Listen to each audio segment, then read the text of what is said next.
What a beautiful day today up in the valley. So we've got the pigeons with us today just for a little bit of training. So let's go. Let's let them out. They're gonna love this. It's only about 14 miles from home. Lovely weather, but they're heading into a thick fog. So we'll see.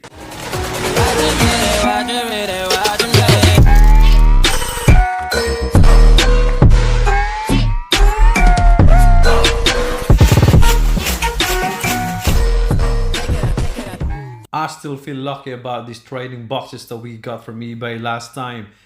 Three discs costed me about £45. Wow, that is a bargain. I mean, it would have costed me more than £45 each for a brand new one of these. I mean, look at the condition. It's brilliant. Yeah, it's a lovely day where we are at the moment. It's fantastic. Nice and dry, sunny. There's no wind. The temperature, yeah, maybe about -1. However, where they're going, back to the loft, on the way back, it's about, I would say, 6 to 7 miles of thick fog. And I've seen it earlier. So if you can't see very well, that's going to be tricky. So hi guys, welcome back to our channel. It's the first time ever I'm actually vlogging again inside the loft for quite some time. We have been busy. We work away from home, and now it's time for breeding season. It's a little bit complicated in terms of our schedule and how we work things out around here. We're coping with a massive help from our wife, lovely wife, and without her, absolutely we're not going to be able to do it, to be honest to you. So yes, we are breeding for the young birds race in preparation of. However, we're not 100% sure if we're actually racing in August, because we may race for the first 2 laps. It's because of the family holiday commitments. Obviously, as you all know, we've cancelled everything in the last 2 years. So fingers crossed, if everything, and I mean absolutely if everything is safe this coming year, August or summer holiday, then we will go on holiday with the family. So we don't know yet, but what we're doing is, obviously we're breeding anyway, just in case. And if it doesn't happen, then you know, I mean, if we're not able to race, there's always the yearlings again in 2023, so it's not going to go to any waste, and we're not breeding that much anyway, so that's going to be quite good. It's going to still be manageable for us in the loft. We don't have a big loft. We don't have that much time to look after the birds as well, so we can't really get carried away in terms of breeding. So the bird that I'm holding right now in my hand is comes from Van Loon bloodline, from a club member in Huddersfield, that was given to me, and it's a cracking bird, to be honest to you. It's really good.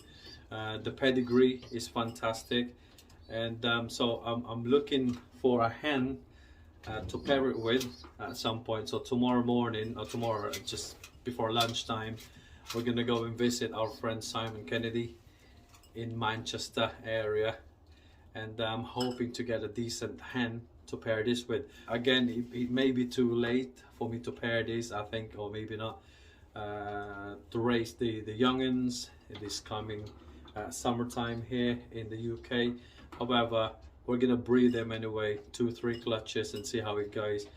We can always train it as yearlings, or and then race it next year. So it's gonna be good. I'm quite excited. This is the only one without a pair, so I thought, well, this year it's actually a shame not to pair it with something. You never know, really, to be honest with you. It's just a matter of trial and error. So yeah, so that's what it is. It's a nice cock. There we go. Nice coat for the winter. It's all ready to roll. Actually, it's a little bit jealous with other pigeons in here, because obviously he's the only one without a pair, and a really strong feel to it. With this pigeon, to be quite honest here, it's always want to get away from me, and just wanted to be left alone, to be honest, which is just what I like. You know, birds are trying to get away from you every time you hold it. I don't like to tame my birds in my loft. We've done quite a lot inside our loft, as you've noticed in our previous videos. In fact, my wife is getting quite annoyed now. Why do you have to keep changing things around?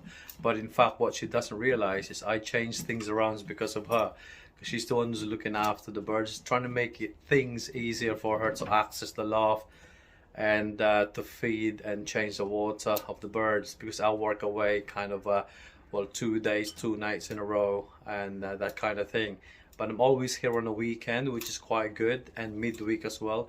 But we're actually trying to hope is to actually come back every single afternoon, so we're always here, obviously for the family first, and secondly for the birds.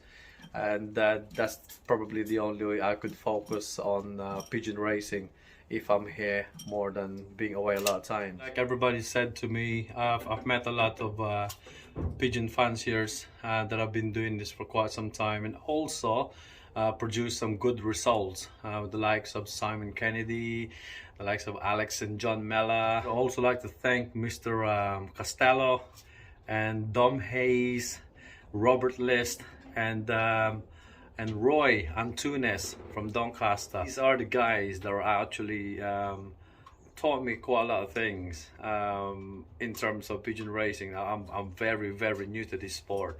This is my second year, and I'm still learning, and I will be learning for the next God knows how long.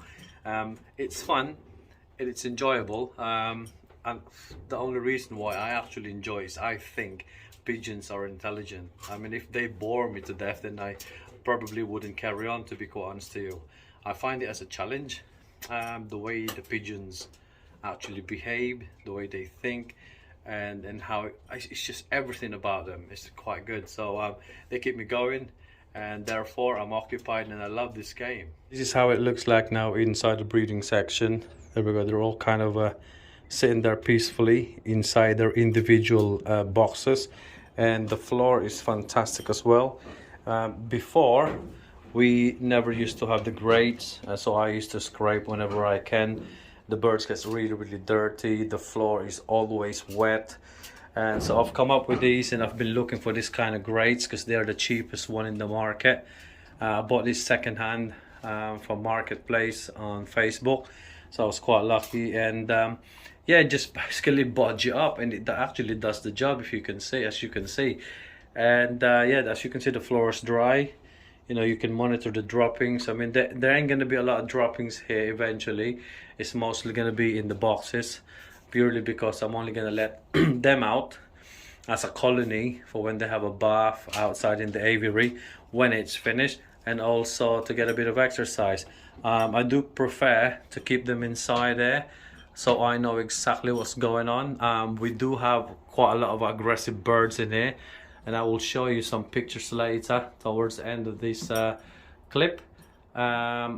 When they had a fight the other day, I only let them out for about 4 hours because I was doing some work, and one of the birds, in fact, this is the bird in question, very good aggressive bird from Simon Kennedy. There you go. So comes from his big truck bloodline, that blue bar cock there. Very aggressive. It actually caused a lot of damage to a couple of pigeons. So you know, I have no problem with the bird. Obviously it's natural. However, when it comes to breeding season, I don't want them getting disturbed and stressed. So I decided to keep them in there nice and healthy, clean. So we've got a lot of these, so we change the water every day, the feeding, we clean them. So yeah, I prefer it this way. So we let them out from time to time, like I said, to get a bit of exercise, but I will have to keep an eye on them, to be honest here, when I do that, so next time.